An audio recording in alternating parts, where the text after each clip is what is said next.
Okay. Show me.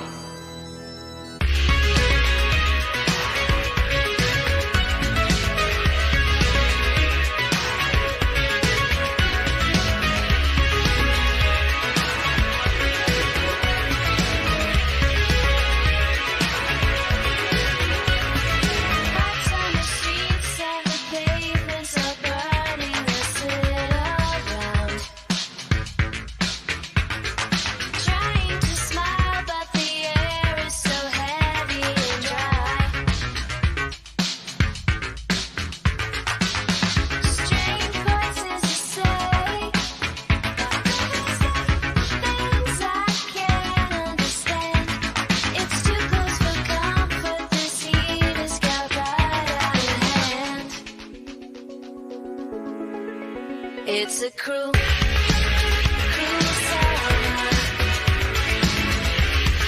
Leaving me here on my own. It's a cruel summer. Now you're gone.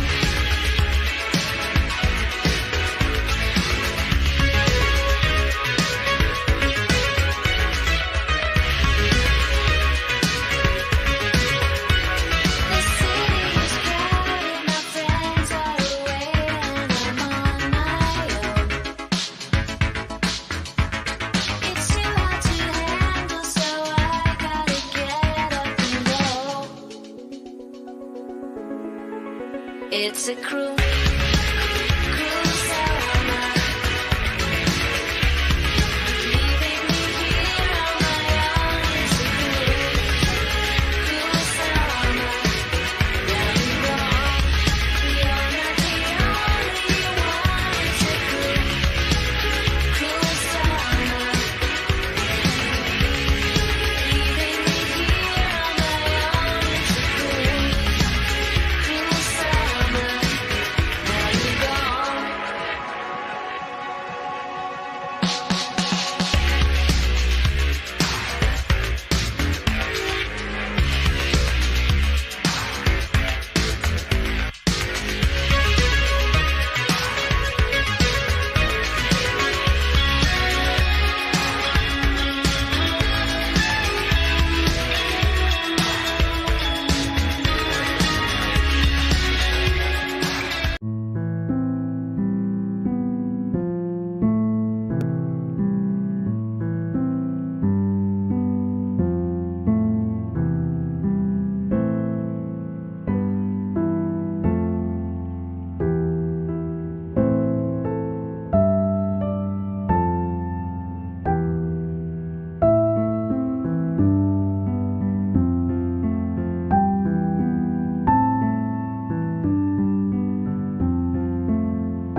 Nuns don't get none, Uncle Bill. Nuns don't get none. That was Usually, but they do in this movie. they really do. Yeah, they get more than they should, more than they deserve in this one. Man, how's everybody doing? We out there? watched some. You noticed that we watched some crazy shit though. Like We do. some of the stuff, man. Carter Dench and make sure that. Yeah. So yeah, this is going to be an interesting show for a lot of different reasons. Oh God. And I'm just going to go ahead and say that if you are an extremely religious person, this may not be the show to be at. This might not be the one for you. No. Maybe it is. I don't know. But I mean, it's supposed to be historically accurate from what I heard. I don't know who would have survived 500 years or whatever it is. And but anyway, man, we've been through some shit through the years doing this show. And this is one movie that up until now, you and I both have completely avoided, that we have never had the privilege That's a of good word sitting for it. through it, and not until what was it? I think the complete uncut version was just, well, I mean, probably within the last 15, 20 years, unveiled, uh, and not commercially available or anything, but it's out there if anybody wants to see it. And that's what we're looking at tonight. Tragedies in Tinseltown. Ken Russell's The Devils from 1971. 2 years before William Friedkin shocked America with The Exorcist. This makes The This is the best. Exorcist. Yeah. Yeah, that's the best description of this movie that you'll probably ever see from Real Fright. Bunch of nuns running around singing a Wet Movies theme song. Gonna get wet, bitch. Mm. So yeah, I think 1971. Like I said, it's hard to believe this came out in 1971.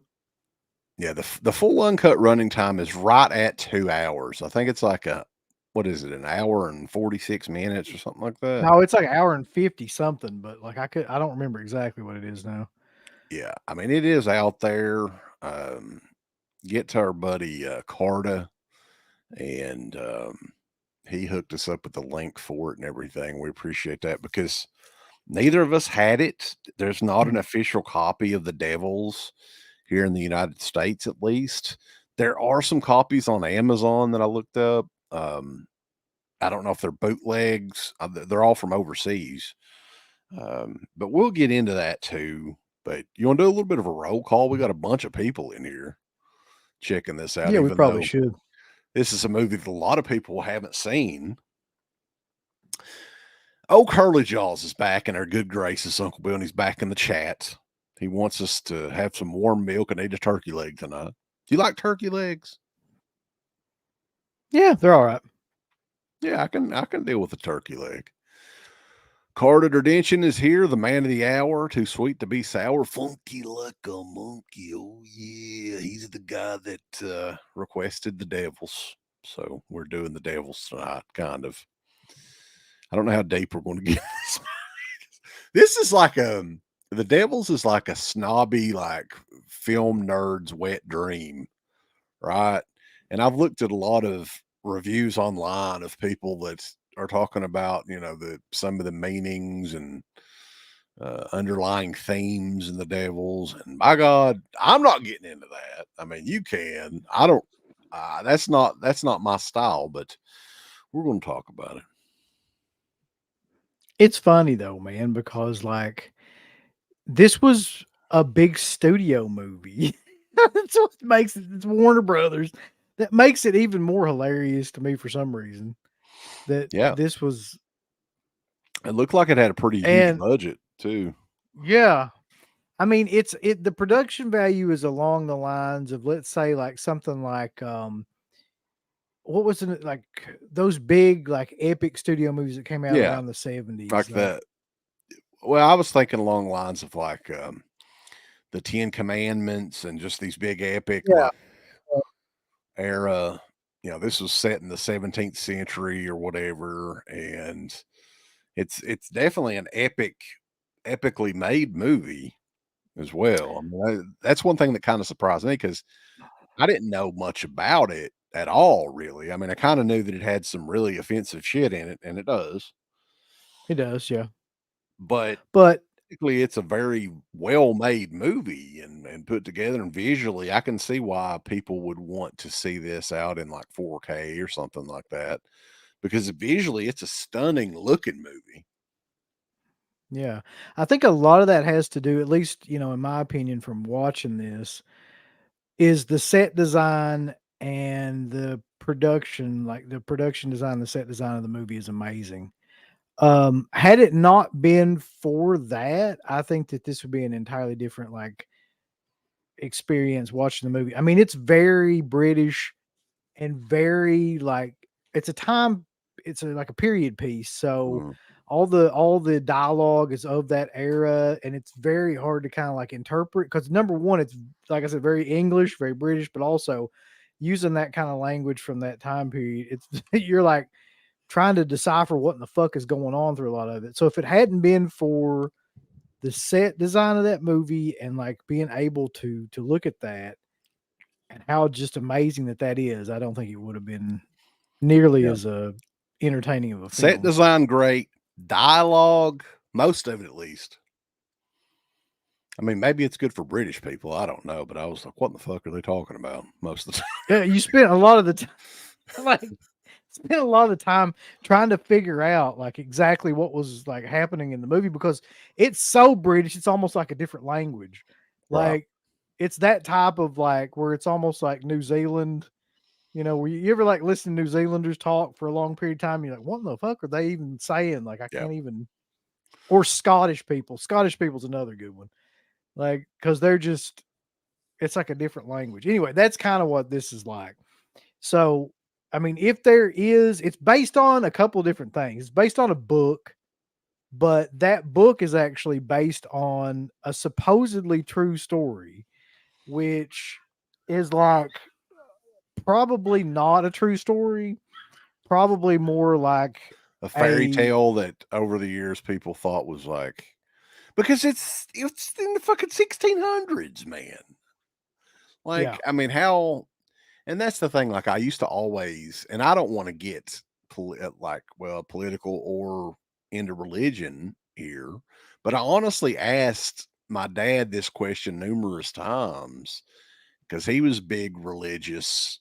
He was big into religion and everything. And I have no problem with people that are.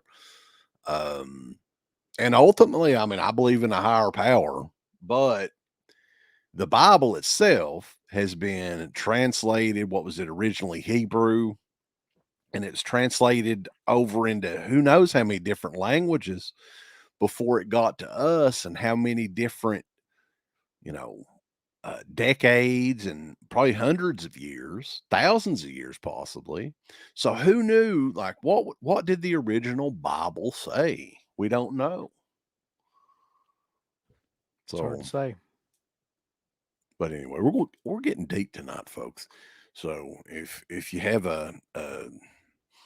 if you get offended easily at this sort of subjects, at nuns being horny as hell, which Steve, I think Steve is watching this first thing tomorrow morning when he wakes up because he's all about the nuns. This is like Steve's wet dream. He probably has this on like 24 hours a day. But we So were going to do a roll call real quick here. Let's finish that up because I'm way behind, and then we'll get into this movie. And you guys, like, we're going to go where all other YouTubers won't fucking go, Uncle Bill, because I looked up people talking about this. Anybody that's in our circle of people, the blue tubers, whatever else, they don't know about this shit. They've never done a video on it. If they do know about it, they've never talked about it. So we're going to go deep in the bowels of hell tonight. this movie goes deep in a lot of different ways. And we're going to talk about it. But anyway, continuing on, the mayor is in the house. Ken Carlson, Texas HXCX 1965. Sean Blue Digital, Robert Reams. Holy shit. Seth Draken is in the house. That's a blast from the past. Engbert Roddington. That's a new name. Is that new for you? Engbert? Haven't heard that one. No. I haven't heard that one either. Adrian Engbert James. Humperdinck. The Witch Hunter, 71 KJC. Real Fright. Colin Morris. The Juice is loose tonight in the chat. Yeah, so I think we're pretty much caught up. There's Goat Cat 77. Goat Cat, baby. Phantasmat. Monty Python come to mind a few times. It did, man. It really did. Because like a lot of the way the people speak in it is exactly like a Monty Python skit. And even the way it's filmed, like in certain, like in the costumes and stuff like that. I don't know why, but it did. And I don't even like Monty Python. All right, I'm going to try to get into this now because this, I'm not going to lie either.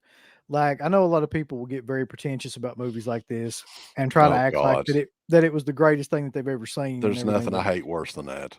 but the truth of the matter is this was a hard watch for a couple different reasons. Like, number one being that, like I said, it's very hard to understand what's going on without subtitles, which the version that we saw did not have subtitles. But number two also being like there's a lot of political and religious themes that are from that era that I don't have any idea about. And people were coming in and out of the movie that I feel like that you were supposed to know who they were, maybe through the book or through the context of the story, but I Mhm. had no idea who they were. So it's very difficult to follow like what exactly was going on. And even when there is dialogue, like even when they're trying to do like it's not exposition kind of dialogue. It's more like just, crazy fever Right. dream kind of shit. And like what you were saying, we're from Eastern Kentucky, and we've got to understand these fucking like I don't even know what you would call it, but it's a pretty thick English accent. And like you were Yeah. saying, they're not.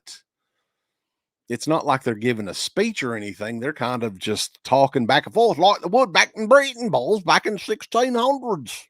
I'm not even sure how to explain like how like the accent is. It's not I even that can't. it's not that, easy to understand. Um so from what I can gather, you've got Oliver Reed who's playing a priest called Granier, one of those two. Father Grenier, boys. Yeah, however you want to pronounce it. Wasn't there a wrestler named Grenier at one time? What was his name? I don't remember It Granier. is a very French name. Yeah, so he is, to say the least, a very progressive priest, although probably not by today's Catholic standards, but he's very much into like having premarital sex and having multiple partners and his interpretation of the Bible is loose to say the least. Right. So he is having an affair with a couple of different women in this film. And unbeknownst to him, while he's doing this, one of the nuns at this, I guess you call it what is it, an abbey or a Convent. convent or whatever it is, has a unrequited like sex crush and like fantasy world with him in it. Right. And that is played by Vanessa. Is it Vanessa Redgrave? Vanessa Redgraves. Yeah. I always get her and Lynn Redgrave Boy, mixed up. cracky. And I guess the first really offensive scene kind of portrays she almost sees the priest as a Jesus like figure on the cross in one of her fantasies. And that's the one, but I don't think that scene was ever cut. It may have been, but I No, don't think so. you can clearly tell the scenes that were cut in this movie. I mean, they're Yeah. a lot less quality in the uncut Right. version than the ones that weren't. Yeah. So that scene was left in, and that one's kind of crazy too because you see Jesus on the cross, and then the next shot he transforms into, in her mind, of course, into the Grenier priest character, and she's wanting to suck on his wounds and other things. And you're like, I want to just this is a good like to take a moment, man. yeah, And just because I like in the middle of this last night, I had texted you, and if you will allow me to read this, this is one of the funniest goddamn things ever because I was like, dude, I was trying to figure out like what was going on. yeah, what is this about? And then hold on, let me see if I can find this. Like what you texted back to me might be one of the funniest things. Okay, you ready? Yeah. So I go, do you have any idea what the fuck is going on in this movie? And you go, We both watched this last night. yeah, So I think yeah. roughly around the same time. You go, Priest Reed thinks it's okay to get pussy, and the nurse Redgrave has a wet one and wants it fondled by Jesus. That's the, that's about as accurate as a summary of this film as that you could possibly get, really. Well, Here's what because I don't. This is Eastern Kentucky here. Catholicism. I can't pronounce it. Catholic Church. Catholicism, baby. Let me tell you something. I'm gonna lay it on the line with Catholicism, if you will. Catholicism. There is a Catholic church literally within like probably 3 miles of my house. Yeah, it's just. I right don't around know the corner. anybody in this area though that's Catholic. I don't. I don't even know what the No, there's not really. It's either like you're Baptist or Methodist, basically here. yeah. So I mean, I don't understand the whole nun thing, the even like the priest thing really. But I'm wondering though, like, okay, the whole deal is with priests, they are celibate for their entire life in the Catholic Church, right? That's supposed to be the case. That's the idea. Yeah. Hence why we've got all of them running around and diddling everybody. Yeah. And the same thing with nuns. Nuns can't get none, Uncle Bill. So I mean, you can kind of put yourself in the shoes of nuns in this because they're awful horny in this. And I'm betting in real life, it's probably would you think it would have to be that way? It would have to I would be. imagine like never doing anything, never being allowed to do anything, or even really act like that you want to do anything. Like, can you imagine how like fucking just pent up you'd be? Like, I'd be wanting to murder somebody, I feel like. Yeah. But and well, that's kind of what happens. So here's the after that part of it. So she's having all these fantasies and everything. So there Repressed is sexual sexual tension, tension. baby. Yeah, that's basically, I think, the main story arc of this whole movie. Like, if you take out the church and state part of it, which is the other big piece, then the other huge part of this movie is about sexual repression, which is like what happens from the beginning of the film where everybody is just and they look like they're in an insane asylum because they basically are in the movie. Like, the Mm. set design looks like an institution. It's white and like plain, and that's what it looks like. And the repression is real. And all these nuns are doing anything they can just to even get a look at the priest because they've all got like a schoolgirl crush on him. You fast forward to like the middle of the movie, basically, like almost towards the end, where everybody's like gone crazy. So it's like all the nuns are stripping off all their clothes and humping everything that's in sight. Yeah. It's like a story arc It's about sexual chaotic. repression. Yeah. There's some chaos. And also like the outsiders, because they know how beloved the father is, the priest is. And I think that they're trying to take over all of France, and this one town is the one village or whatever. Loudon, I think, is the name of the town. Yeah. Is one that they haven't got yet. So their whole plan is to kind of set the priest up and say he's like, what is he, raping the nuns, and he's like involved in witchcraft. Yeah, I And think kinda that's like the big that. thing is that he is a heretic. That's what they want to like convince that he is the one that like because like in the middle of the film they start to believe that one of the nuns is possessed. And when I say they, I mean there's this like body of higher up religious people Body of the that blood. body of the blood that start to believe one of the nuns, and this is the one that's obsessed with Grenier, is possessed basically by demons, and they do all these things to try to like. But in the middle of all that, and I guess possibly to save her own ass, but also because she's just pissed off because she finds out that this priest is like seeing somebody else, like is married to somebody else. She tries to put the finger on him, as ACDC says. She puts the finger right on him and says that he is the one that basically put the devil into her and all these other nuns and all this She stuff. went And down the wrong road. right, Listening to Father Grenier. you don't want to go down that road. And And yeah, go ahead. yeah, well, I mean, that's the main part of it, really. So then you've got this battle between these elder members of the church and the guy who's like, he's not a king, is he? But he's like some sort of weird.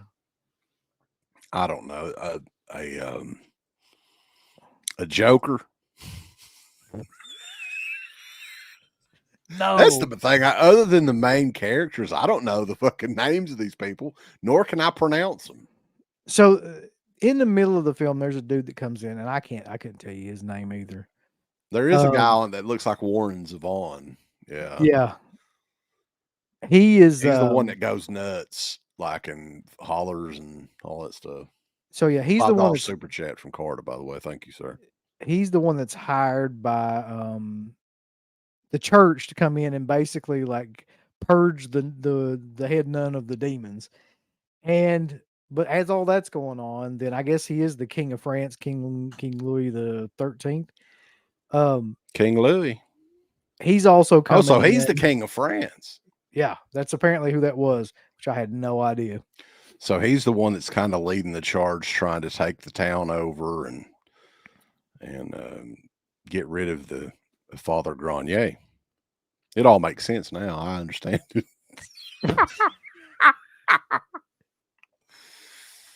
So And yeah, okay. Here's my thing too. I mean, and ultimately, you can kind of figure out what's going on. They're going to try him, and it's not going to end well for the king, for the father. And I don't know how much more of the story. Do you want to go any deeper into the story? No, I mean I really don't, because number one, like there's so many different things going on that you really don't know what the fuck is going on. But number two, it's really not the point of this episode of this particular show, because the point of this show is that the subject matter, like the plot, is secondary to what actually happens in this film. Yeah. Which in the uncut version that we saw is pretty fucking crazy, like by any stretch of the imagination, and like insanely, insanely. I don't want. It's not sacrilegious. I guess some people would say it was sacrilegious, but it's like just, yeah, it's some of it's. There's one in particular scene that's definitely sacrilegious. Ultimately, though, like, and we're going to talk about just how and why very few people have seen this movie since it came out, and hardly anybody has seen it uncut. It's Yeah. out there. You It gotta look stayed for it. uncut, by the way, until I think it was like 2004. Like nobody had ever seen like a Yeah, I think uncut director's cut of the film. the British Film Institute had put back together with the help of the director, and the footage and all that stuff was found and we'll go through the scenes here too, but a lot of, and we did a show not too long ago about lost media, and there were a lot of scenes in this uncut version that were like of legend. Like they call it the femur scene, Oh where like yeah. this was talked about for years and years and years. And I even saw it up until like, I don't even know if that was in the 2002, 2004 cut that they debuted, because that looked even more like, degraded in quality and stuff. And I'd seen some posts online from like 2006, 2007, where people were talking about that scene, and that there's rumors that they filmed it or whatever. So Mm. stuff like that's just fascinating to me, Mhm. that these shots are now, I mean, fans basically have all put it back together with the help of the director in some scenes and stuff. But and ultimately, So though, man, and I wanted to get what you thought of this, because we talked about Salo, which has been out. Criterion has released numerous editions of it, Laserdisc, DVD, Blu-ray, and I'm sure the 4K is coming. right. This movie, in my opinion, is nowhere near as offensive as Salo. Not even close. I mean, No, there's scenes no. in it that are shocking for sure. I mean, I think that this film, if you, like I said, if you're a very religious person and that kind of thing offends you, it's probably more shocking than Salo. But if you're talking about in terms of just the graphic nature of like stuff going on in the film, there's no way, it's not even close. But I did some research on this, so I wanted to bring this up real quick about the different cuts of the film because people are kind of bringing this up too. So the original British theatrical cut runs 111 minutes, and that's not the version that we watch. We watch the director's cut, which is roughly 117 minutes long, so about an hour and 57 minutes long. And Interesting. there's a huge difference between and I'll Because tell you, yeah, there's a 107-minute cut that Stephen LaPere has. The mayor rewatched it recently, and he didn't even have the complete uncut. right. So the Well, one that here's the thing. yeah, The British cut was edited to 108 minutes by the MPAA, which is probably the version that he's got. I'm assuming that that's the 108-minute version is close to the 107-minute version that he's watching. So he's not even watching the actual British cut. He's watching like the edited probably version from that version. mhm. Um, so aside from that, the scenes that were removed, I can tell you what those were too. The two most notable scenes, and I'm gonna read this, like try to do the best I can. Yeah. One scene in particular was a 2.5 minute sequence featuring naked nuns sexually defiling a statue, and I'll let you use your imagination as to what statue that is. With a father looking down on the scene and pleasuring himself. Another scene towards the end of the film shows sister also pleasuring herself with the charred femur bone, if you will, of said priest. Of the poor, yeah, Yeah. Raleigh fingers like looking priest, which I love. Where would you get mustache wax back in the 1600s, Uncle Bill? Do you know? I think that Get is that just curl. body grease that he was working with. I don't think there was a. That's true though. He did have the Raleigh fingers thing going. The Yeah, I mean, and Warner, like you said, it's a Warner Brothers movie. When it came out theatrically, it was rated X. With even that X rating, didn't have that stuff in it though. It was still, what'd you say? It was an hour and Uh, the British cut was like an hour and 11 minutes, or I'm sorry, 111 minutes. 111 minutes. Yeah. So ultimately, like 44, 45 more minutes of the movie was missing, right? Or not? No. What am I No, thinking? 15 minutes. basically, 15 minutes of the movie or so was taken out. So some of the more offensive stuff, the femur masturbation sequence, the sequence where all the nuns just the scene where the nuns just amazing that go, we have to say this stuff. That there's an actual sentence that says the femur masturbation sequence. Yeah, yeah. that's true. That's what it was. Yeah.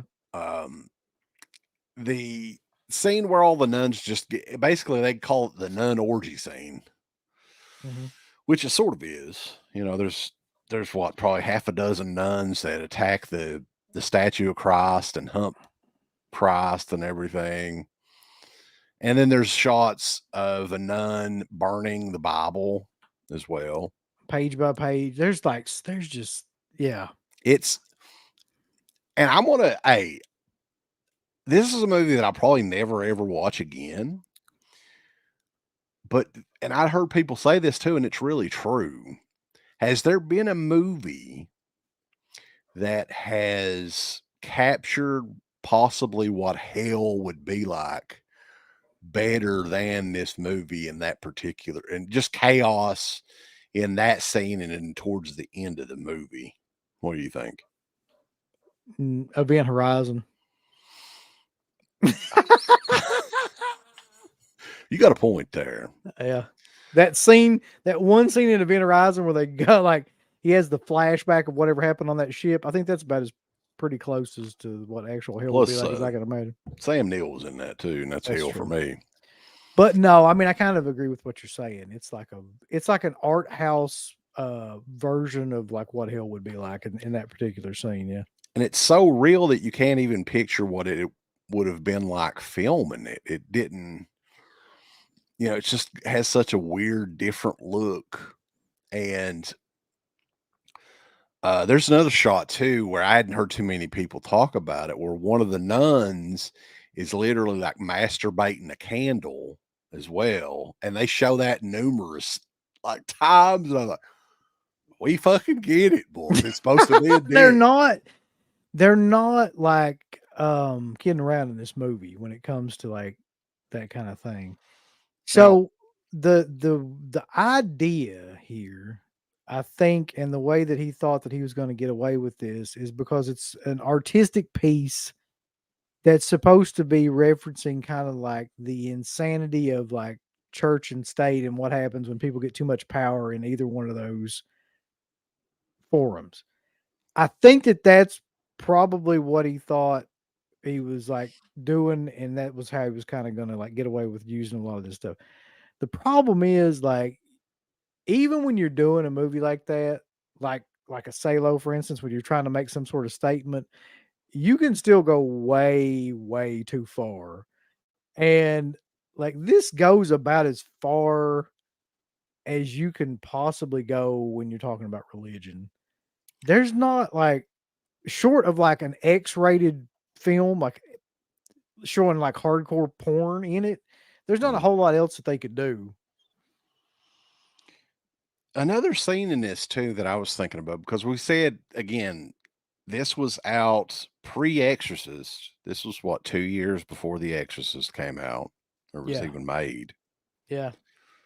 There is a nun that does like a spider walk There is. sequence. That's true. Yeah. And I was like, what the hell? Where did that come from? Well, I can tell you from listening to Freakin' too, there's an interview where he talks about he was a big fan of Ken Russell's work.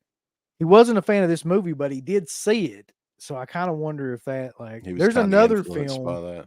there's another film that has a spider walk in it too, but I can't remember. It's like a much earlier film. Has the same kind of sequence. But I know he's seen this movie. I know he didn't like this movie. And he even said that he went too far, which is crazy, like because of The Yeah. Exorcist.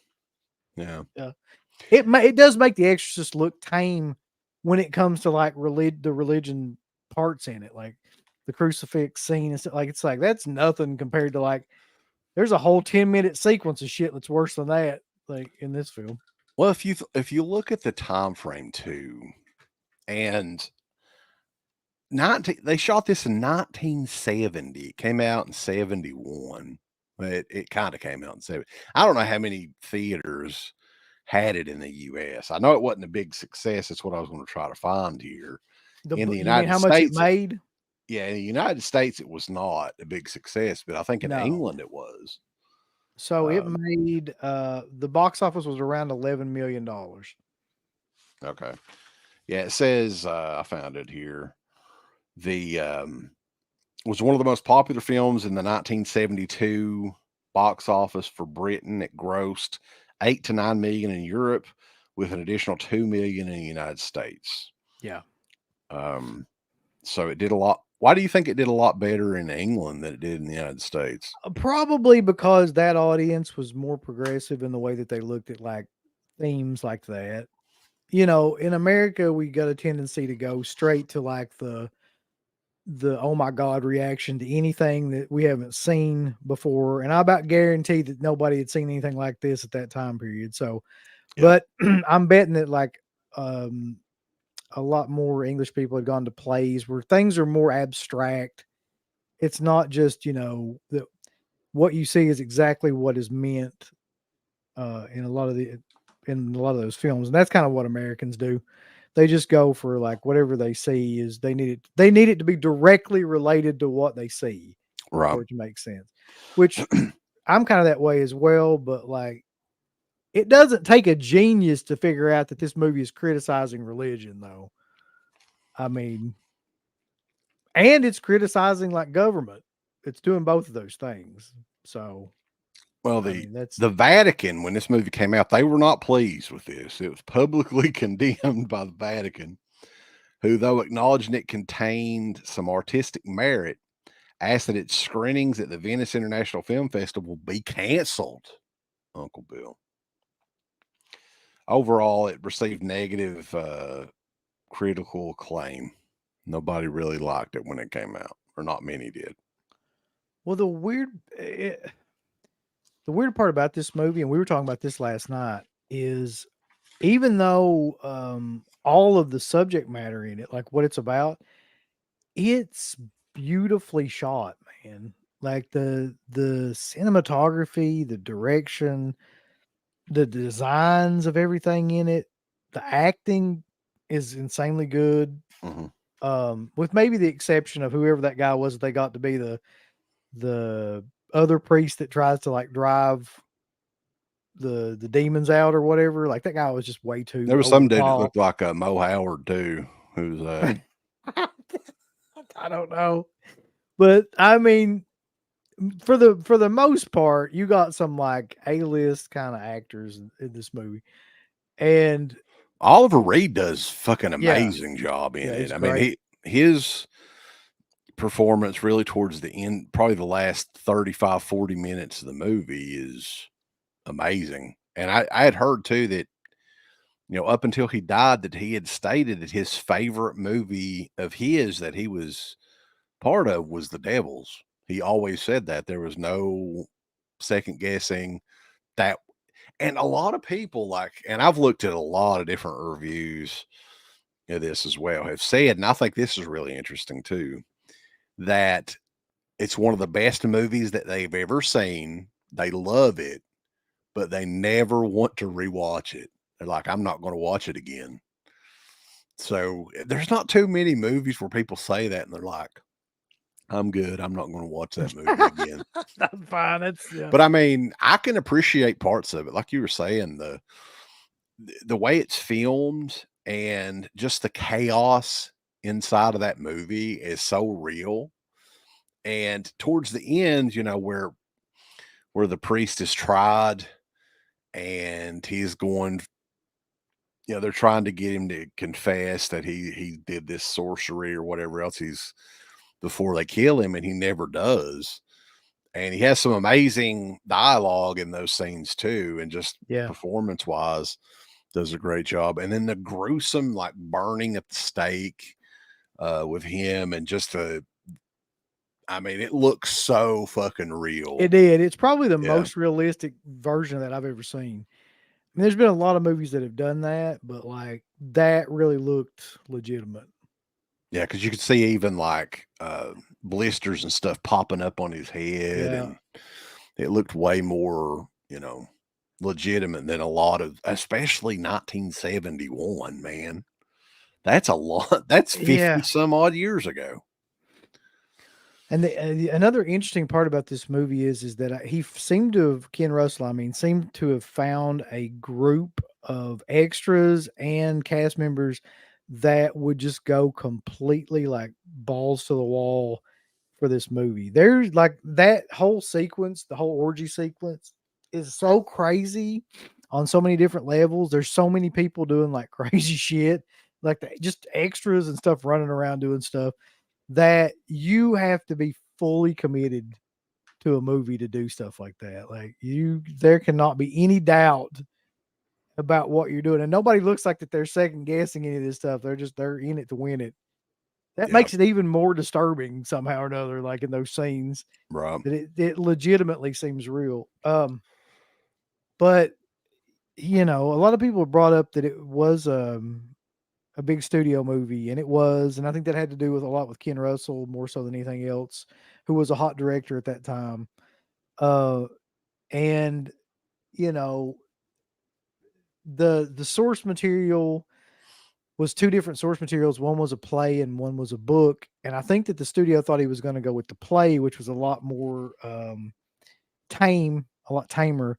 And he actually went with the book more so, which was supposed to be pretty accurate to life, which if you can imagine like somebody writing a book about basically demonic possession and like what would happen to a convent of nuns if that were to happen like around that time period and be like graphic about it, and then you try to translate that to a movie, that's exactly what happened. It's exactly what he did.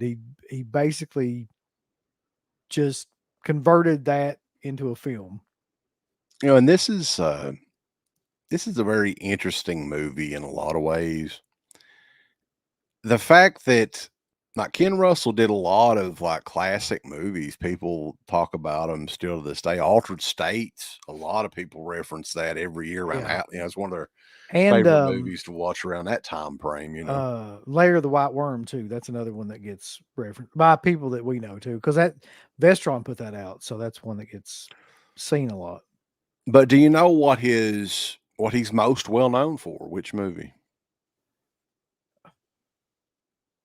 Yeah, wait, it's something newer though, but Well, according to IMDb, it's this movie, The Devils, which is oh, crazy because there's no way to see it, at least in the this United is States. by far his most infamous movie. Yeah, Yeah, I mean, when people think of Ken Russell, it is this movie, The Devils. You look it up on IMDb, that's the number one movie under his name. And it's the last version of this that come out was heavily edited in 1995 on VHS tape in the United States. Like I mean, I understand Warner Brothers. I mean, I guess I understand, but at the same time, man, if you don't want to release it, license it to freaking like Scream Factory or somebody to release it. They don't even want to do that. I just think it's very interesting that after all these years, they still what have, it. yeah. I mean, everything that and there's a guy, by the way, if you all want to look this up, um, on YouTube. There's a guy that was obsessed with this, and he's a fairly famous like film reviewer and historian, and I think his name is like Robert Kermode, not Commode, but Kermode. Uh, and he actually talks about this quite a bit, trying to get them to release this movie on like he was one of the ones that tried to spearhead a campaign to get it released on like uncut on some sort of format. And he even said that Criterion was supposed to, Mark Kermode. Yeah, okay, I'm sorry. And he even said that Criterion was going to do it, but release the uncut version, but Warner Brothers would never do it. And it boils down to that one scene, man. And they know this. Like they know this is why Warner Brothers won't do it is because of that scene with the statue. Like Mm. that's what it all like comes down to. So, I mean, there's a couple of like in release history on this. There's a lot of different bootleg DVDs of it. The British Film Institute in 2012 released a 2-disc DVD featuring the 111-minute UK theatrical version, which is really a 107-minute version. It's like PAL speeds and NTSC speeds are a little different. So depending on where you're at, it's 107 minutes or 111 minutes, still edited. But the documentary you were talking about, Hell on Earth, Yeah. is on that DVD. I would actually be very interested in checking that out. You can watch it on YouTube. It's on there. Oh, is it? Yeah. Okay. But even before then, June 2010, Warner Brothers had the Devils 108-minute version for purchase and rental through the iTunes store. The title was completely removed within 3 days of them putting it up on iTunes. And we're talking about the edited version, 108-minute cut. So even before this, in 2008, Warner Brothers, it was suspected that Warner Brothers Home Video may be planning a US DVD release for the film. There was a cover art that was leaked on the internet.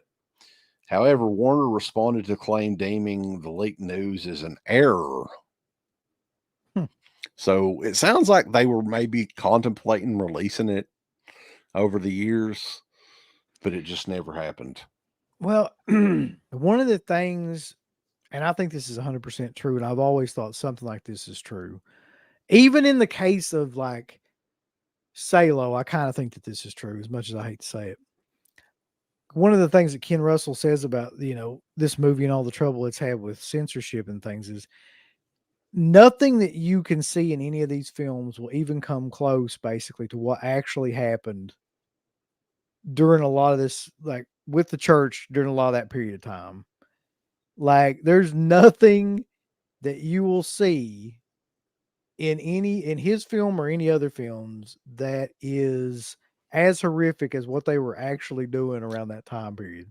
So I, I think that that's a fair point. Like, if you're trying to make a film that's based in reality, in terms of what, and by that I mean what the church was doing with torture and people they thought were heretics and things like that around that time period.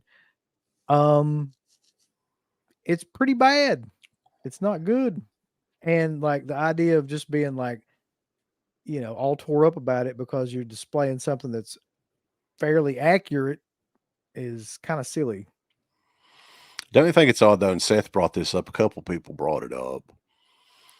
That Warner Brothers has not really touched to release this film since 1995 in any form at all, aside from like the 3-day appearance on iTunes, which is very weird.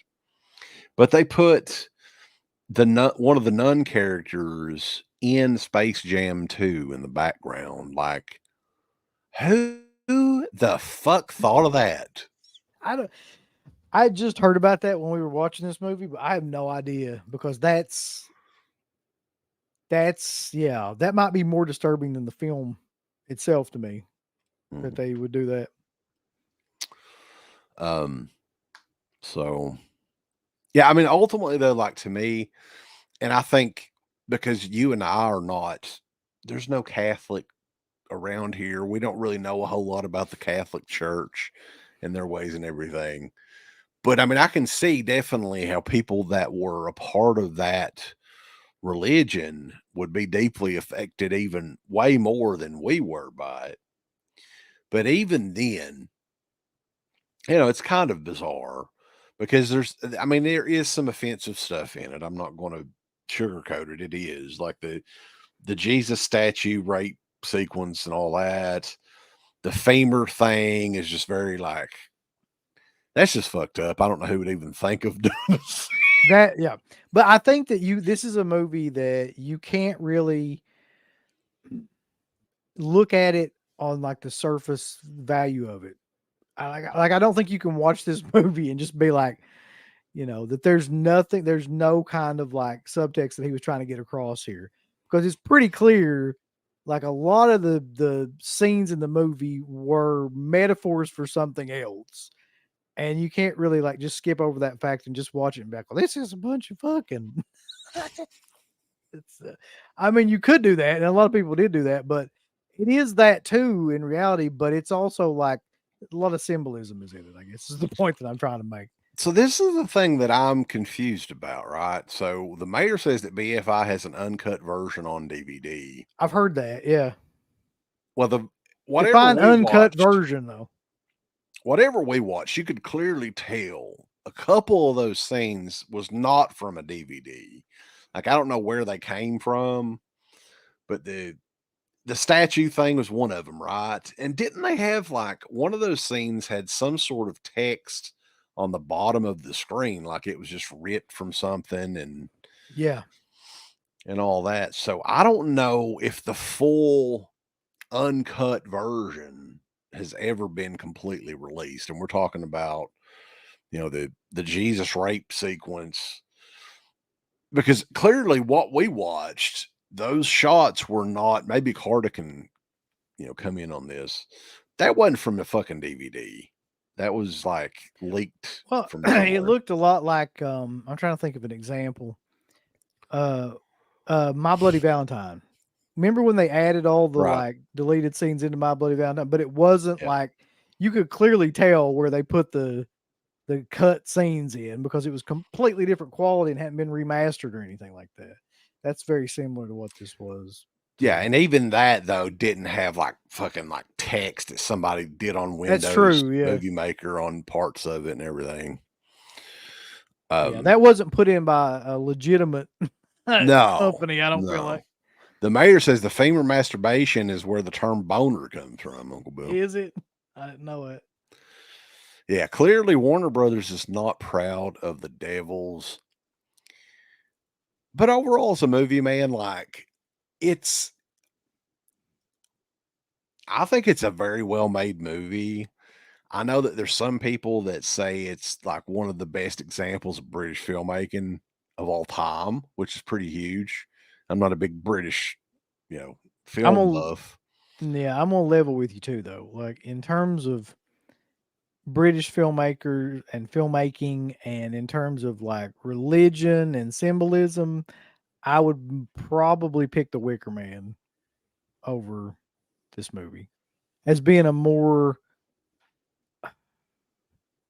coherent, enjoyable like film. If you're gonna go that route, I guess is what I'm saying. Right. Well, and If the the movie is labeled as like an historical horror drama, which is real life horror, I guess, but it's not what I would consider really a horror movie. What about you? no, it's not a horror film. I mean, I I'd say it probably gets classified, but it's even less of a horror film than The Exorcist, in my opinion. Mhm. Like it, this is like a straight up, I don't know, like drama period piece. Like that'd be the best way I could describe it. Our boy Juicy Juice says that BFI DVD is not uncut, Uncle Bill. It's not uncut. So the question is, other than these bootleg torrent sites and everywhere else, and again, if Carta can, yeah, it looks like he did chime in on this. I don't think there's been an official 100% uncut version of this out on DVD or anything. So Carter says the version that we watched was a fan re-edit with scenes being provided by Russell himself before he died, hence the quality. Well, that makes sense. Now the question would be, is anybody ever going to remaster it and actually put those scenes in legitimately? And for a long time, like I said, it was thought that it was going to be Criterion. That was the rumor. That's what that Mark Kermode guy talks about quite a bit. It just never Yeah, this movie has materialized. Criterion Collection written all over. It does. It's Yeah. exactly that type of movie. Yeah. Yeah. Technically a period drama with horror. It definitely has horror elements because it's basically like a almost like a witch trial sort of as well. Like Yeah. um, witchcraft is accused and everything. And the mayor says the BFI DVD that Orbit has says it's the uncut X-rated cut. Well, there's probably different versions. Like I think they're all X-rated. Yeah, they are. Is that Even right? the theatrical version was X-rated. Yeah. So if you So get the that's poster not of the like Devils, the theatrical version's got an X rating on it. Um, I mean, movies like this is not a movie that I'd ever want to rewatch, but the legend behind the movie is very interesting to me. And the fact that ultimately this is one of the best movies that the Britain ever did. Probably the best movie that the director ever did. But there's really no way here in the United States to see it. no. So I want to run through this with you because I was just looking this up. Let's talk about the home media versions of the film, and it's really confusing. So I'll just tell you what it's got here, okay? Yeah. So it says The Devils has a complicated release history in home media formats, with various cuts being made available in different formats. The film made its American home video debut in 1979 to 80, when On TV made the 1973 R-rated version available as part of its late night programming. Warner Home Video released a clamshell VHS of the film in the US in 83, labeled as featured a 105-minute cut of the film. However, it's a misprint. It's actually a 103-minute cut due to time compression. Okay, so there's that part, right? On May 30th, 1995, the UK theatrical version made its debut on British television as part of BBC Two's Forbidden Weekend, a series of films with troubled censorship histories. So that's the first time that version was shown. The version was shown in letterbox ratio and yada yada yada. A VHS was issued in the UK by Warner in 2002 as a part of their Masters of the Movie series, reportedly running 104 minutes. So there's that. A bootleg NTSC format DVD was released by Angel Digital in 2005 with the excised footage reinstated, along with the Hell on Earth documentary included as a bonus feature. In 2008, Warner Home Video planned to release a US DVD, and the cover artwork was leaked on the internet. However, Warner responded to the claim by deeming the leaked news as an error. In 2010, Warner released The Devils in a 108-minute version for purchase and rental through the iTunes store, but the title was removed without explanation 3 days later. Yeah. Jesus Christ. How did that get up? That come from Warner Brothers. Yeah. And something else that's crazy, because there are stills, like if you search for them online, Warner Brothers provides pristine quality stills for people that want to talk, or, you know, press people that want to commemorate the movie, celebrate the movie. And they've got all this material, but they don't want it out. They put it in fucking Space Jam 2.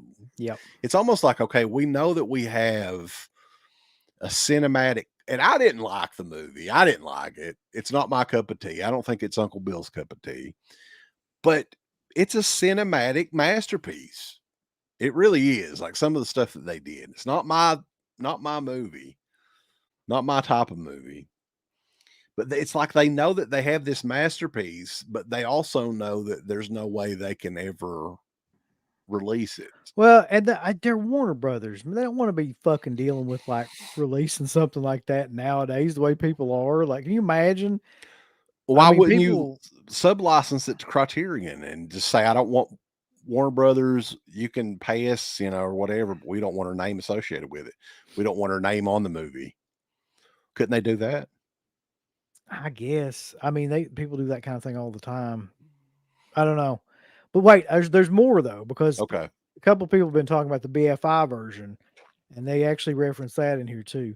So in 2012, the British Film Institute released a 2-disc DVD featuring the 111-minute UK theatrical version. That's the version that's in the BFI disc. It's sped up to 107 minutes to accommodate the technicalities of PAL color. So that's that one. And then in March 2017, Shudder carried the 109-minute US release version of The Devils. So that's that one that somebody else. Does anybody know if Shudder still has that on? Because that was what, like 6 years ago. So I'm sure it's still not on there. I'm not sure. But the important part being is that none of those versions are the actual uncut version of the film, because the actual uncut version of the film would run 117 minutes and include those scenes that we were talking about. So there's no version of the film that includes that that's actually legitimate, in other words.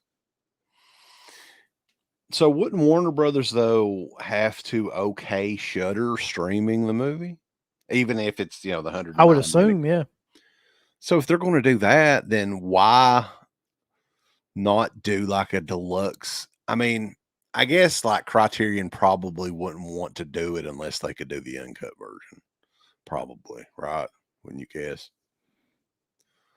I would think so, yeah. Because you know how these film nerds are. They're just, you know. We've got a lot of great comments in the chat. Yeah, that's true. So we appreciate everybody, you know, chiming in with this. And Colin, he has the BFI UK DVD, and there's an uncut bootleg DVD.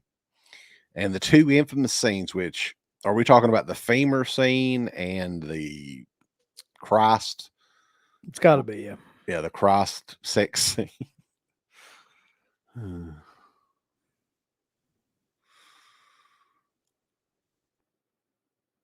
We need this mystery to be solved. Is there anything more British than a top hat and a cane? Seriously, it comes from Radhammer. That's pretty British. Sean Digital said, the movie is already pretty wild with it being cut, and I'm almost satisfied with it, but I would still like to see the uncut version at least once. Go on like a torrent site. I mean, it's not hard to find, I'm sure. I don't think that it's an overly gory film either. Like that's one thing that's missing from this film that would make it like more um Right. intense or more along the lines of like a Salo or something like that. Like there's not a lot of overt gore and Yeah, there stuff like is that. a There's torture. Yeah. torture scene involving, hammer being taken to the legs, but you don't really see it. They don't show, and they probably could have done that, but they don't do that, which is good because that would have probably made me sick if they would have shown it. Sean also says that his favorite thing about the Devils is the acting, and it's very well done stuff. It Yeah, it it's really insanely good. is. Yeah. Pablo, our buddy that worked on Creep Show 3, by the way, he said he'd be totally willing to come on and talk about it. I've talked to him before, That'd be which maybe awesome. we should. Most people aren't religious. Hollywood never shies away from nun and Christian bashing. That's true. That is very true. Scott just searched Shutter and said that the Devils did not show up, so it's no longer on Shutter. Second Sight Films, man. If anybody could do it, because some of the stuff they're doing now, nobody in the U.S. can do. Dawn of Dead's one of them. The Hitcher is another one they're working on. So maybe they can get it done. Who knows? Who's to say? They have to work with Warner Brothers, so probably not. No, they won't. They have to do that. Ken Russell, no, I don't think he has the following of like Cronenberg and Romero. But a movie like this is way more infamous than anything those guys did, I would say, wouldn't you? Yeah, I definitely mean, this is has probably more of yeah. has more of a I don't know, just a like you said, infamy behind it than anything that those two guys did for sure. Carta has it on Google Drive, so I don't know if you can share that or well, we may not want to share it in the chat, but maybe post it on the Discord chat. And if people want to check it out there, um, go over to the Dead Pit Discord and you can check out the full uncut version with the femur masturbation sequence and the Jesus rape sequence, Uncle Bill. Those are big. Are they? Okay.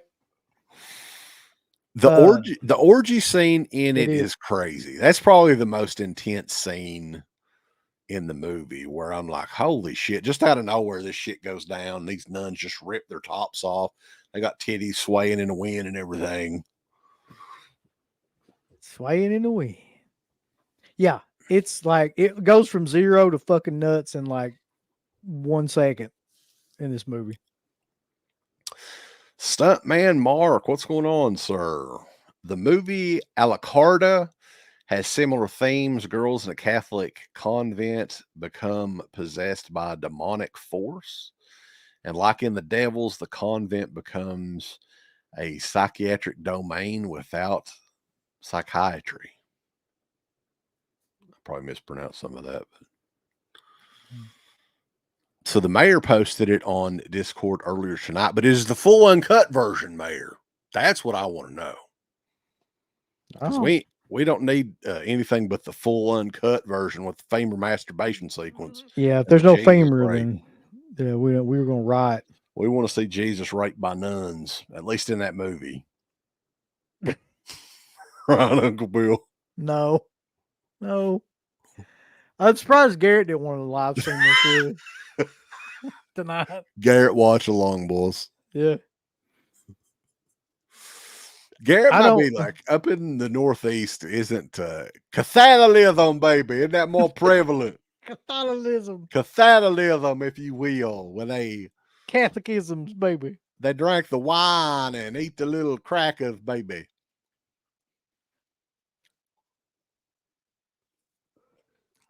Is it as controversial as Caligula? I don't think so because Caligula had like hardcore porn in it, didn't it? Like it's one of Well, those weird hybrid movies. here's the thing. Caligula is out. You can buy it. You can purchase it. This is not out, and it has never been out in its uncut form here in the United States. Probably never will be. And there's not too many movies that you can say that about, Uncle Bill, because they've got every damn thing uncut nowadays. That's true. You can really find just about anything like that you want to. Yeah, Shutter version was not uncut. It was a 109-minute version. So there's multiple different versions. Listen, I don't give a damn what version of this movie you watch, unless you're watching like one that's been like heavy, like the R-rated version, been heavily edited. Like, it is going to have an effect on you.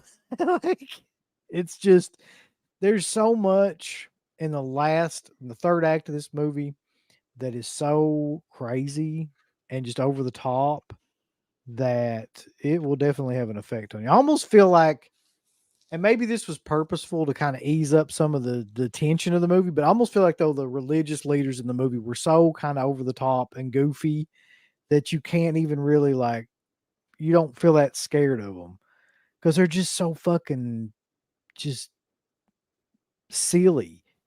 And I also kind of feel that way about like, having, although for some reason the cross-eyed guy in Salem makes that even more effective somehow or another, but it's still goofy. It's still kind of like fucking takes you out of it, makes you laugh because it's just so silly, man, the way they do it.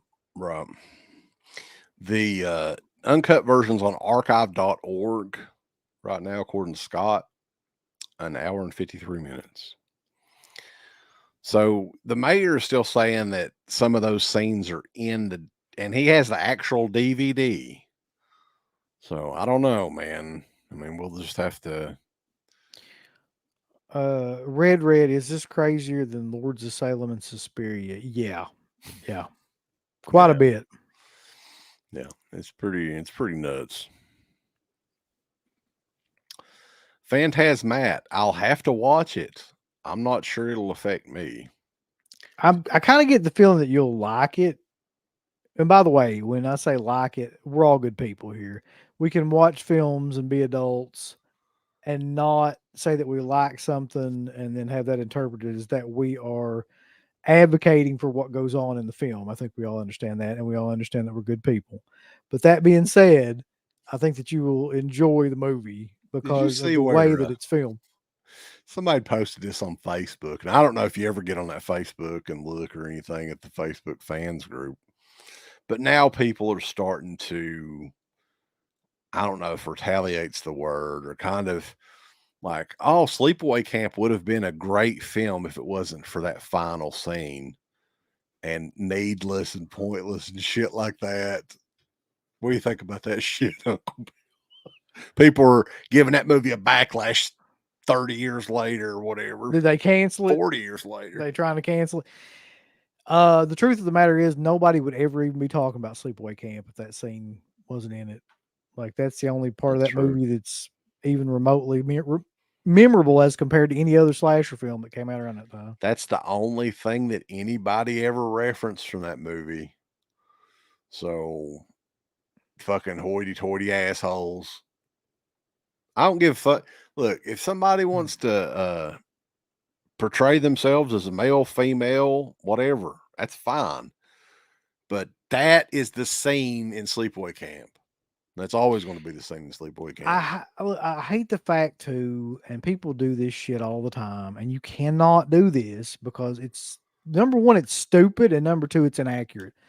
You can't look at things that have happened in a specific period of time and judge that by like what's going on now. So like in 1983, when that movie was released, it was a completely different fucking world than it is now. So to look back on it now and be like, oh, well, that's, blah, blah, blah. It's like, yeah, like, I mean, now it is, but back then it was just considered to be shocking. And like, that People was like, the point. oh my God, what the fuck? It's like Dress to Kill, man. Like, I love Dress to Kill, but like, you never do that fucking movie now. It's got like essentially a transvestite as the killer. I'm almost wondering if Scream Factory, whoever tried to re-release it, if there would be a little bit of an uprising now from these fuckers. Sleepaway Camp, I mean. Yeah, there would be. Yeah. Hang on to those Blu-rays, boys. I just can't stand that though, man. Like I can't stand the culture that we live in now, to be honest, the whole culture of it, but also just the idea of like going back in the past and trying to fuck with people's lives for shit that they said at a certain period of time, or like going back in the past and trying to cancel fucking movies and stuff that were made at certain periods. Like going back and taking shit out of the French Connection and like I just hate the whole fucking idea of it. Just these people like doing this kind of stuff. Like, Yeah. it's ridiculous. Yeah, I agree. But, that is Tragedies in Tinseltown. And what was the tragedy? Ultimately, what do you think the tragedy was with the Devils, Uncle Bill? Huh. Well, like all these fit into some sort of categories to me, right? Like all these controversial films are controversial for some specific reason. So like Salo was clearly the sexual like fetish content of it. Turd munching too. That's the fetish But part. Yeah. butt eating. Yeah. And then like what's another one? Like Clown House was because of What the happened? Yeah. circumstances around what this to me is purely like because of the religious aspect of it. So I mean, if there's a tragedy to it, it's that unfortunately it portrayed religion realistically for that time period. Like that's the tragedy. And people, you know, couldn't handle that. Or, the tragedy could be that the movie itself's been blacklisted here in the United States. There's really no Yeah. way to Yeah. no way to say. That's another part of it too, I guess, is just the censorship of the movie itself, which for no other reason than that part of it. Yeah. Mhm. When you've got like other movies that 100%, it's so weird what gets censored and like what doesn't, right? Because you've got fucking shit like, Hostel and stuff like that that is completely like The uncut. guinea pig The movies. guinea It's pig movies. ridiculous. You've got the Ilsa movies You coming back out in exactly, yeah. 4K, which And that's pretty fucking, Nazi. You got swastikas and Nazi uniforms and everything all over the cover of it. Hitler and all that. exactly, yeah. That's coming out. Kino's got a big fucking set of balls bringing that out. That's a movie that I never thought would really get re-released again either. Just because of the It's content of it now, it's been 23, 24 years since it came out. So Yeah. if you guys don't own it, you better get that set because I don't know how long it's going to be in print. Could be one of those deals where it's out and it gets criticized and it goes away. But these are always fun shows to do. We'll probably get to some questions and stuff here too. But we haven't done the Tragedies in Tinseltown show for a while. If anybody else has other suggestions for topics, uh, movies that we could cover and everything. I mean, we've thought of a couple here and there, but I don't know if I want to go that far. Like I know one that we've talked about over and over again, and I tried to get started with it. The Lucifer Valentine movies. There ain't no way, man. There ain't no way we can do those. That I don't even think how we even goes talk about them. that goes beyond. Like that's on another level. I mean, we may be able to just cover the accusations from people about him. The fact that nobody really knows who the fuck this guy is, I think is interesting. Or his real name or whatever. Yeah. Well, the problem with honestly to God, the problem with that for me is I don't even think that we could talk about the films because like everything in the films would be so X-rated and vile to even talk about that. I think we probably get banned on here or get a strike or something for just fucking even talking about it. I think we could do it, but it would have to be on Patreon. I Which just I don't even know if I want to though. yeah, I mean that's taking it to a different level. That stuff, and I watched some of that stuff. It's yeah. I'm good, bro. I'd But rather other, watch like a fucking loop tape of Christian Laettner beating Kentucky, like 24 hours and watch him fucking movie. yeah. Just have my eyes like, you know, peeled open to watch that. But yeah, Red. I don't know if you've watched any of the stuff, Uncle Bill, but I've watched a little bit of it, and it's very bizarre and just uncalled for, and it's very scary that there's an audience for shit like that. That's The all that first I'll time, say.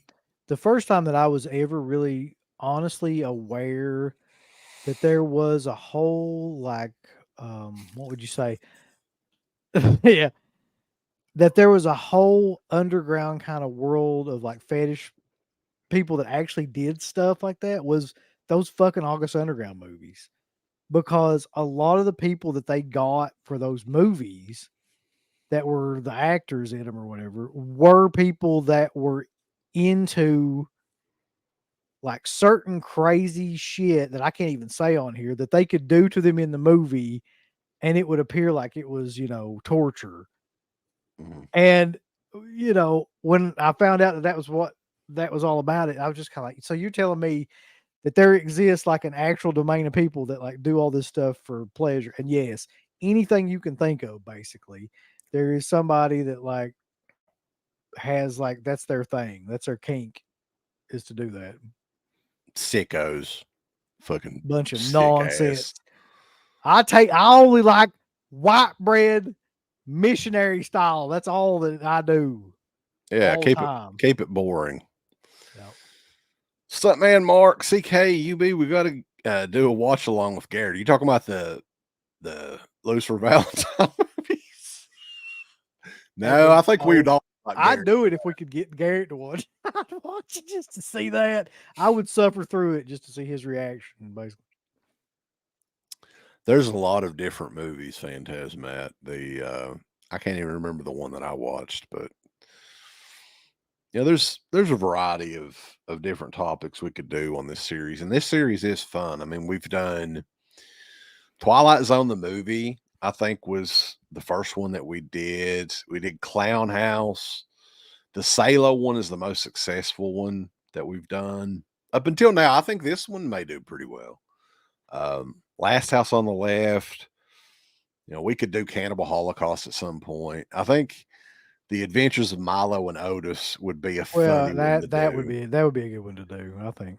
because a lot of people don't know about the history of that movie, and it's got a dark side to it, folks. That's all we'll say.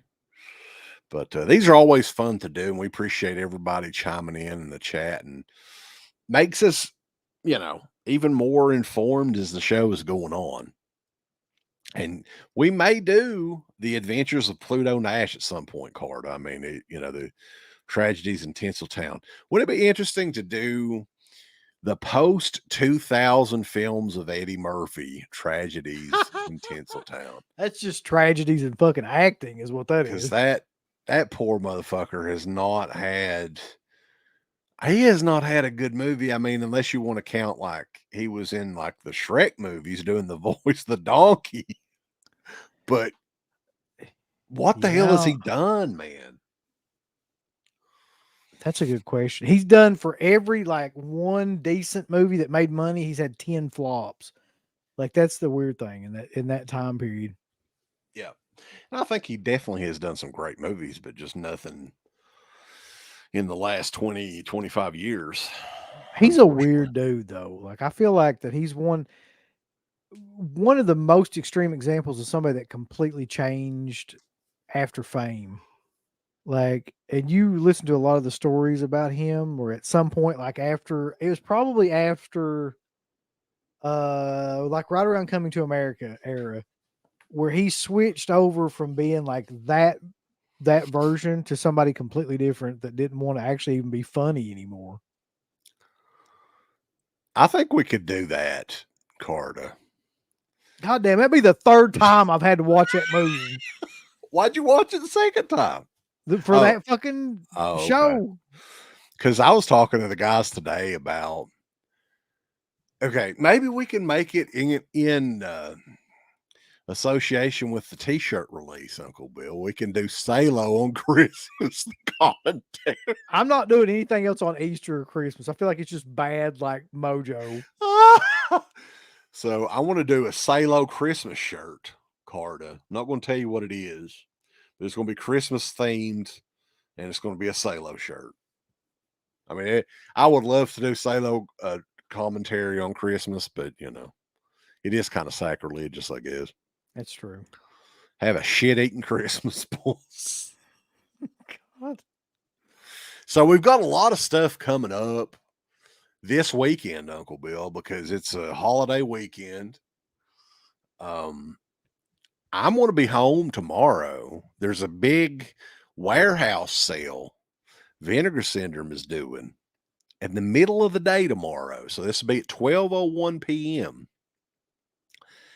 They are 50 to 70% off some of their stuff. Their DVDs, which they're discontinuing DVDs on vinegarsyndrome.com, $5 a piece. Even some of them are X-rated, Uncle Bill. And their new stuff for September, all that stuff's going to be out. So I'm going to go live. I think you're going to maybe join me a little bit later if you're around. I think you got to work that tomorrow. Yeah, if I can get in there, like I'll get in there like at some point, but I don't know if it'll be like right at any specific time because I have no idea what's going to happen.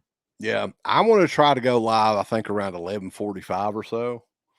But yeah, I mean, just whenever, if you want to join in, that'll be fun. And then Sunday night is a huge show, and I still have 2 episodes left to watch of the Masters of Horror season 1, part 1, the first 6 episodes part of season 1. And I'm curious how that show will do because you don't hear anybody talk about that show anymore. No, but like having gone back and watched it, I'm really, really like excited to talk about it because there's a lot of ups and downs, but like I think it'll be pretty cool to get everybody else like take on that too. Yeah. And then we've got another big show planned here in about a week and a half because we've been doing these birthday streams and people enjoy that shit. And I thought it'd be nice to do one for Jay Real, the real deal himself, because he's always talking, you know, I feel bad for him. He's always talking about he's bored. He ain't got no family near him or anything. He's always twiddling his thumbs and doing push-ups or whatever he does. And I was like, hey, are you doing you got a birthday coming up, Jay? And we're going to try to do some cool stuff for Jay's birthday bash. I think that's coming up on the 12th. It's going to be at MWO Live. And there's a lot of other cool stuff that we've got. I don't know if didn't you say you were thinking about maybe bringing back the True Italy? Yeah, I feel like that like sometime around the first part of October, it would be cool to bring it back. Yeah, so technically coming up here in about a half an hour, the Cruel Summer turns into September to Remember, Uncle Bill. God, that's right. That's so fucking wild, man. Like it is kind of the beginning of the season, so to speak. Yeah. Yeah. And to celebrate that, we're bringing them back, boys. People have asked, well, the regular Dead Pit hat is back. You can get that on deadpit.com, or if you want to Venmo me, I can save you $5. And this one right here, which I don't know what the hell happened to your hat, Uncle Bill. It's right over there, but I can't even get to it. I can't reach it from here. This is an exclusive that we just did for spooky season. And these are in limited numbers. And this is a goddamn fucking pretty hat, boys. That's all I'm going to say. It's a good looking hat. It's embroidered as well, which I think is very important. And in the spooky colors. And I think this text right here is glow in the dark as well. So there's a lot of cool aspects to this cap. And we're bringing it back. If they sell out before October, well, too bad. Because I know all you motherfuckers want to get it and wear it for Halloween season. Like my buddy Mikey back here that I got from China. Yo, Mikey. Look at there. Yeah. So the Venmo is at Dead Pit if you want to pick that up. We don't have many because these things are kind of expensive to make. So we don't have many of them. Before we go though, I got some exciting news while we were sitting here. What? What is it? My Severin bundle just shipped With the so doll? with the doll, the entire bundle, yeah. So I'm pretty excited about that to finally like see, because we've got plans for that. I'm not allowed to open that until we all get those. So God knows when the hell everybody's gonna get them, because Severin's not like. Well, didn't Severin say that they were like the people that ordered the bundles were getting shipped out and they were shipping the dolls out later? I have no idea. And they were, I don't know. I think I saw that. Ugh. The pink hat for the ladies. They probably see. Here's We the could do thing. that, but how many ladies listen to Dead Pit? We would sell like 2 of them. Like Yeah. the thing about like with Severin is I about guarantee that part of the problem with that bundle and that Joe Spinell thing is that whenever they got in like the actual like plushies or whatever, it like looked like dog shit, and they probably had to have them redone, and they're just probably going to take forever to get all that stuff in. Yeah, I actually got the music box in this week, and that is actually not bad. It works. Play it. See if it'll work live for you. Where you got it at? I'll have to go get it. Hold on. Ooh, the music box live. Give me 1 second. Okay.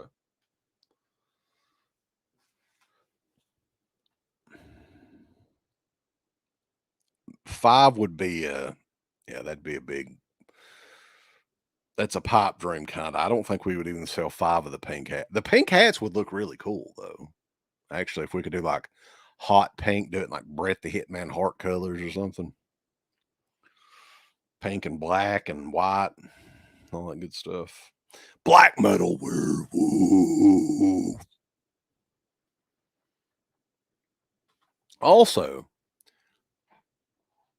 Into the Pit, the shocking story of deadpit.com is available $12.99 on grindhousevideo.com and orbitdvd.com. So if you guys have not purchased that, let us know. I think we're going to do more run of signed copies coming up soon too, whenever Uncle Bill can get by here and sign some of this shit. That's right, boys. Could have been down there today, actually. I'm off work all day tomorrow, so this is what it came in, and I was not like, expecting a whole lot, but in a little box like this. So I opened it up, and this is what she looks like. It's not actually as cheap as I expected it to be. I actually expected this to be like actual cardboard. But it still is cardboard though, isn't it? I don't know if it is, man. I mean, it's hard, so I sincerely doubt it. It's got the little psychic logo thing on the front. Mm-hmm. And then on the other side, it's got the Severin shit. It's a great song, though. I love the score. Yeah, go ahead. Yeah, let's see if it'll work.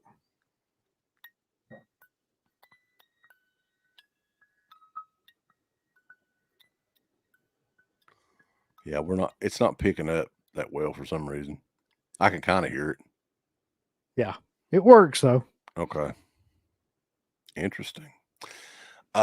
Texas, if you want to do Venmo, it's $30 shipped for the caps. I'm doing it a little higher on Pay Hip, because they take a fucking gigantic cut of it. So if you want to do Venmo, it's 30, or if you want to do PayPal, it's 30. Roland says that we're right, or that I'm right about that Severin is sending a $10 gift card because the plushie is running late and holding up shipping on the other products. Your order will be missing the plushie. It ships in 3 weeks. Yeah, because they got to fix it and get the shit to actually look like it's not retarded. David Gregory's like, oh, god damn it, plushie looks like shit. Those damn pit guys are gonna fucking run us into the ground again, god damn it. Again. I don't care how much it costs. Burn these goddamn plushies. We're doing more. Whoa. Yeah. Oh, shit. Whoever his vice president is, I imagine him like grabbing him by the head and licking the top of his head and shit. Whoever his partner is. Yeah. Oh, shit. Uh, But, guys, this show has been fun. We appreciate everybody tuning in. And tomorrow, in the middle of the day, 11:45 a.m., I want to try to get up and get at it, wake myself up. And we're going to take a look at the Vinegar Syndrome sale. This is the first ever warehouse sale they've done, Uncle Bill. So can you predict some of the titles that are going to be marked down? Some of the Blu-rays, maybe even the 4Ks. I think it's going to be a lot of the same ones that they're just not selling. Like, we'll probably see that televised hair set cheap again. Listen, the one thing I've learned about them is that never get your hopes up. Never think it's going to be something killer, because it never really is. It'll always be disappointing in one way or another. So they'll have a couple of things up that won't be worth shit that'll be on sale. You wouldn't even buy. Like, if Boggy Creek 2. Yeah. My hope though is that something like Annie Lee's Meat Pies goes on sale, so I can actually buy that finally. Oh, you don't have that yet? No. I probably will buy Blade in the Dark, because that thing's going to sell out if I don't. Blade in the Dark. Yeah, it's down to like 600 and something right now, I think. Yeah, and I definitely want to. I'll tell you another one that's almost fucking like sold out, and I was like, really? Is the Boogeyman? It's down into like 600. I have the Boogeyman. Like, that's the one thing, like, a lot of the slasher movies that they do, I try to go ahead and get them pretty early. Because that is definitely the one thing that I kind of enjoy. You know, I would say at least 75, 80% of the time is those slasher movies they do. So yeah. Another thing that I want to talk to you about, because I want to try to do a review for this. Oh no. Because I hadn't seen this movie in so long. We watched Pin recently, from '88. I can't remember who the director is for that. I don't have it here. First time I'd seen it in many years. Man, that movie holds up, and I would love to see Vinegar Syndrome do like some sort of edition of that, because the one that I got, they're starting to release them in, like, there's a couple of releases out in Germany. I think there's one media book that's coming out, and I just had the standard German one, and it looks better than the DVD, but it's like, I mean, you can tell it's in HD, but it's really not that great of a transfer. But man, I would almost say that's an underrated, like, low budget horror classic. That movie is. I haven't seen that movie in years, man. I don't even remember anything about it. I kind of remember the special effects in it, but that was like Terry O'Quinn's in it. Basically, it's a psychological thriller, really, more than it is that much of a horror movie. But yeah, I want to do a review of it at some point. To Mike from Breaking Bad. Do it, you fucker. Oh, I want to show this off. Arrow released Pin? What? Was it a DVD? Stuntman? It probably ain't if Stuntman's got it. It's probably a fucking Blu-ray. I don't think they did a Blu-ray. I mean, maybe they did. It's a 4K. Fuck you. Pin is great, though. It's a high recommendation without giving anything away. If you guys want to check it out. Coco Ant watched Frogtown about 2 weeks ago. Yeah, I mean, hell comes to Frogtown. What a follow-up, man, from They Live. Yeah. Yeah. That's one that's so bad, though, it's like almost unbelievable. You got to watch it, right? And they did Frogtown sequels, one of them with Robert Zadar playing the role of Sam Hill, replacing Roddy Piper. That's right. I want to show this to Matt though real quick. Since I got that region-free Blu-ray player, I went ahead and bought this, and I haven't watched it yet, but I'm getting ready to. Probably later tonight. It's the Sorcerer Blu-ray. Now, is that Arrow that did that? No, this is not Arrow, actually. This is, who the fuck did this? Entertainment One from the UK. Yep. Cool. Very cool. So there's another version of this, and I'm trying to think of who the hell put it out. But anyway, this is the one that I could get here recently because Orbit got it in, and the other one's kind of out of print now. So that almost seems like something that maybe Criterion would want to come out with at some point. Wasn't there a rumor that somebody was working on that? Yeah, it was Kino, I think. So I do because want to they had see all the it. other stuff. I've never seen it before, and I've heard you guys fucking brag it up. Something fierce. Like, it's one of my favorite movies now. I can't even really explain to you why, but yeah, you probably should see it. Sorcery is out of print in the U.S. and has been for a while. I think it didn't have a Blu-ray in the U.S., but it was like, yeah, I can't remember who put it out is the thing, but I know it's been out of print for a while. Yeah, but yeah, guys, it's been a fun show. The Tragedies and Tinseltown shows are always fun, and anybody that is watching this later on down the line, if you've seen the movie, let us know what you think about it in the comments. I love hearing what people think about the movie and just their favorite parts of the movie or stuff that was like, what the hell?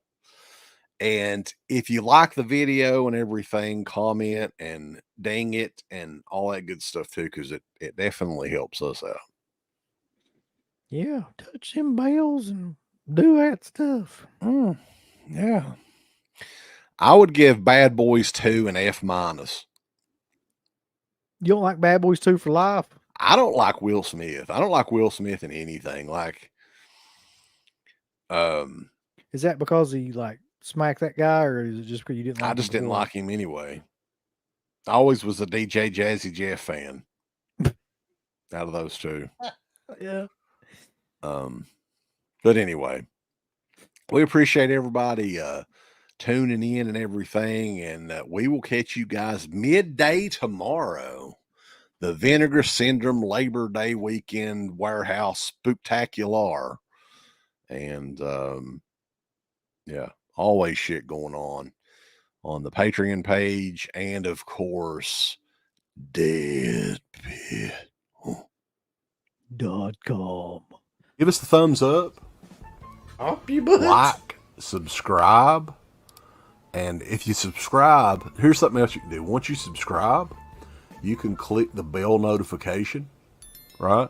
And it'll notify you anytime that Dead Pit puts up new shit. Or don't. I really don't give a if you don't. I want you to. I don't care. Let's keep our community growing here on YouTube. I don't like it. I don't want you to touch nothing. Listen, they need to do that, pal. No, don't you dare touch it. Thumbs up. Subscribe. And click that bell. There's all kinds of wonderful shirts over at shop.deadpit.com. Simply the best horror shirts. On TeePublic, there are others, but they all suck. You can get some Dead Pit radio shirts. You can get Last South on the left. The Hills Have Eyes. Texas Chainsaw. Oh, wait, you can't say Texas Chainsaw. All kinds of shirts, folks. You're gonna love them. Shop.deadpit.com. Thank you to all of our supporters on Patreon. Dead Pit on Patreon.com is the only place to check out a complete archive of the old Dead Pit radio shows all the way back from 2005 on, in addition to the midweek shows, fan commentaries, exclusive podcasts, and much more. Dead Pit on Patreon.com if you're interested. Tiers start at only $1.